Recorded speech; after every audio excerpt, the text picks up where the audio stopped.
For most American Christians, and even quite a few outside of America, Christianity is seen as a particularly Western religion. Sure, it started in Jerusalem, but if we instinctively drew Christianity's growth in the first 1,000 years of its history, it would probably look something like this. Spreading through the Roman Empire and soon finding a permanent home in Europe, while Islam rose in the East and wiped out any bits of Christianity that might have been found elsewhere. But this map is dead wrong.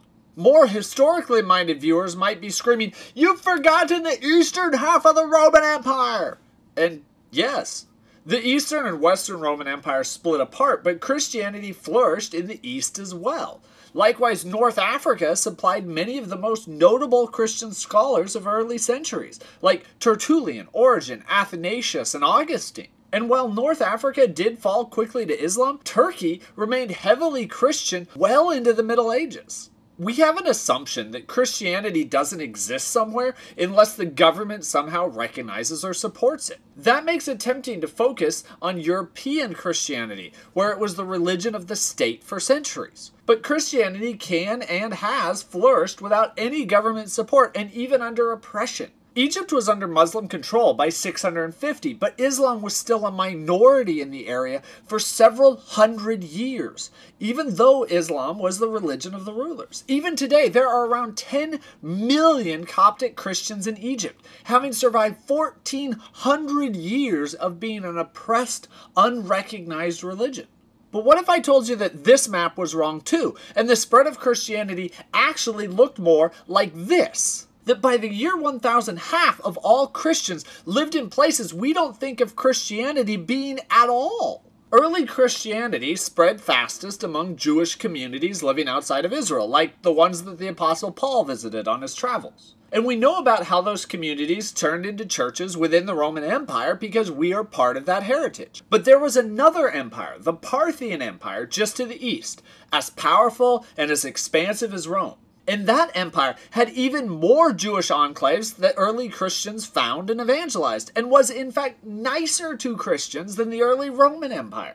Christianity didn't head west, it headed everywhere.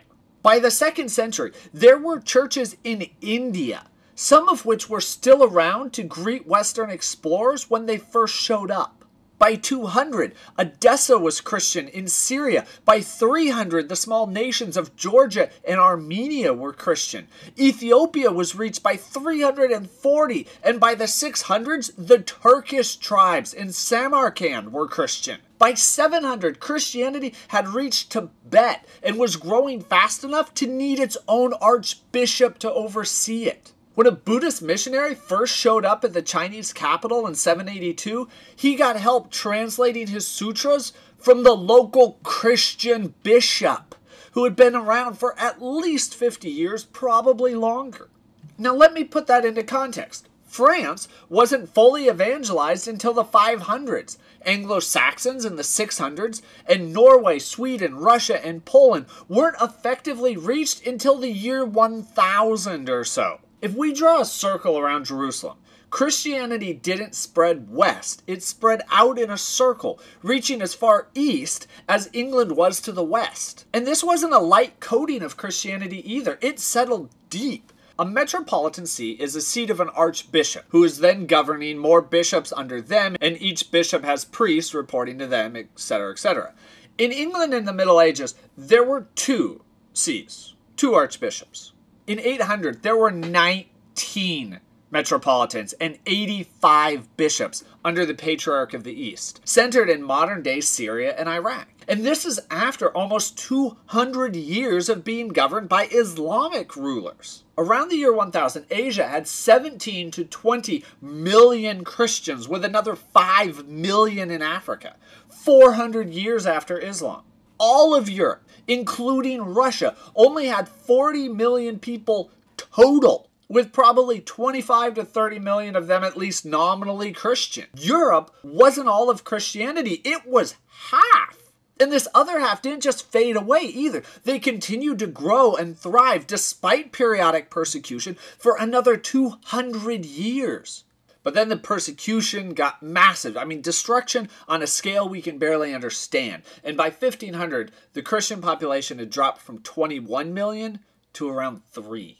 But even up until the 1900s, 10% of the Middle East remained Christian, and the Chaldean church to this day is headquartered in its Baghdad cathedral. So why don't we hear more about these believers? What happened to such a large swath of Christianity that we've forgotten about them?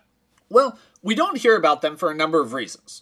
First, they were almost completely and suddenly wiped out, so we have few written records that have survived because the monasteries and libraries were burned. Second, they did not speak or write much in languages that are well understood in the West, and so their writings have not been translated and passed around very much. Third, they were part of a rival empire to Rome, which made it hard for believers to communicate, leading to slowly widening divisions, which split them apart from our branch of Christianity. And from the very beginning, made Roman Christians look at them as lesser because they were outside of Rome. They were a rival empire.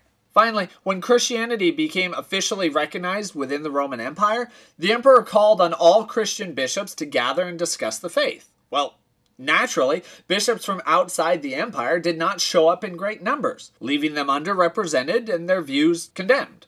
Now, it is easy to write these Christians off as heretics, but they agreed that Jesus Christ is the Son of God, Savior, crucified, died, rose again on the third day.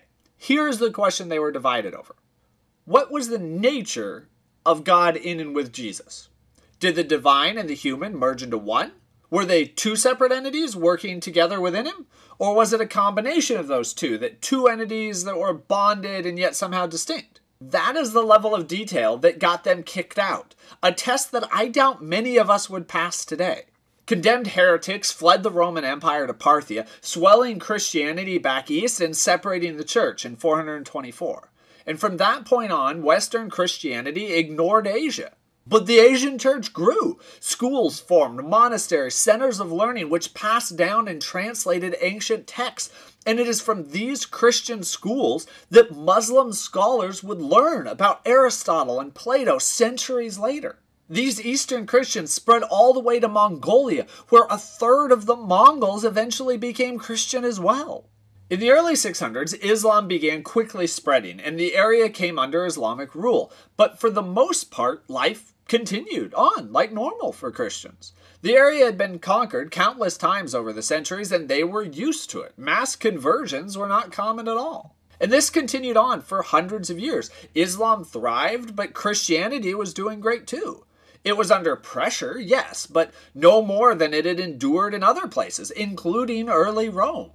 The turn of the millennium even saw a resurgence of Asian and Middle Eastern Christianity. It was a new golden age for them. So what changed? Well, invasion. The Crusades kept coming from the West, bringing a holy war from Christianity against Islam. And up until that point, Muslims had seen themselves as much by their ethnicity as by their religion. So Syriac Christians were fine, Roman anyone was not. But the longer the Crusades went on, the more Muslim hatred, particularly in Egypt, became focused on Christians. But the real tipping point was the Mongols. Invading from the north and the east, they carved through the area, and in most cases, preserved Christian sites while decimating Muslim ones. Christians began to support the nominally Christian-leaning Mongols over their own ethnic people because of religion, and that did it. The Mongols had caused so much destruction that anyone who supported them were the enemy. And the Crusades had shown a way to motivate people through religious war, a movement which would continue to find adherents even until today. When the Muslim Egyptians finally rose up, both the Mongols and the Christians were destroyed. War had gained a religious overtone, and siding with the losing Crusaders or the losing Byzantines or the losing Mongols meant death. The persecution was immense, and what had been the heart of Christianity for 1,000 years was gone within 100. Christianity today looks Western, not because that is the truest form of Christianity, but because it is the last man standing, so to speak. Because for most of Christian history, it has spanned Africa, Europe, and Asia, and the heart of it has not been Rome or Constantinople or London. It has been Edessa and Baghdad. Christianity has been a multilingual, multi-ethnic grouping before that was cool, working among other religions and thriving without the authority of a state to bolster it. And it was our Western Christianity butting its nose in that turned the tide against them. Something that both concerns me and gives me hope when I look at what's going on today. I hope this video has helped open your eyes to some of the forgotten aspects of Christianity. If you want to learn more, I especially recommend checking out The Lost History of Christianity by Philip Jenkins, where most of the specific numbers for this episode came from. If you want to hear more about a particular time when the Mongols debated religion, check this link out here. And if you're interested in walking through the history of Christianity and why we do what we do and believe what we believe, check out the rest of the How We Got to Now series right here. And as always, thank you for watching. Have a great day. See you next Friday.